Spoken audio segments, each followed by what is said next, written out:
Saudi കിഴക്കൻ പ്രവിശ്യയിലെ പ്രമുഖ പ്രവാസി കാൽപന്ത് കളി കൂട്ടായ്മയായ അൽകോബാർ കോർണിഷ് സോക്കർ ക്ലബ് ഇഫ്താർ സംഗമം സംഘടിപ്പിച്ചു. കായിക സാംസ്കാരിക രംഗത്തെ പ്രമുഖർ സംബന്ധിച്ചു. സൗദി കിഴക്കൻ പ്രവിശ്യയിലെ പ്രമുഖ പ്രവാസി കാൽപന്ത് കളി കൂട്ടായ്മയായ അൽകോബാർ കോർണിഷ് സോക്കർ ക്ലബ്ബാണ് ഇഫ്താർ സംഗമം സംഘടിപ്പിച്ചത്.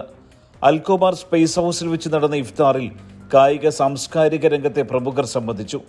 പ്രസിഡന്റ് അഷ്റഫിന്റെ അധ്യക്ഷതയിൽ നടന്ന ഇഫ്താർ സംഗമം ലഹരിക്കെതിരെയുള്ള പ്രതിജ്ഞാവേദി കൂടിയായി മാറി. അരുത് ലഹരി, അരുത് അക്രമം എന്ന വലിയൊരു സന്ദേശവുമായി SKN40 കേരള യാത്രയ്ക്ക് ദമാമിലെ കായിക മേഖലയുടെ പൂർണ്ണ പിന്തുണയും അറിയിച്ചു. രക്ഷിതാക്കളും വിദ്യാലയങ്ങളും പൊതുസമൂഹവും ലഹരിക്കെതിരെ ജാഗ്രത പുലർത്തണമെന്നും ഇഫ്താർ സംഗമം ആവശ്യപ്പെട്ടു. Club general secretary Junaid Nileshwaram ലഹരിക്കെതിരെയുള്ള പ്രതിജ്ഞ ചൊല്ലിക്കൊടുത്തു.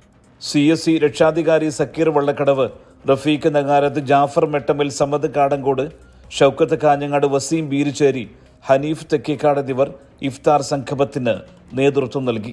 ഹനീഫ് മഞ്ചേരി സ്വാഗതവും ഷിഹാബ് മങ്കട നന്ദിയും പറഞ്ഞു. സുബൈറുദ്ദീൻ 24 ദമാം.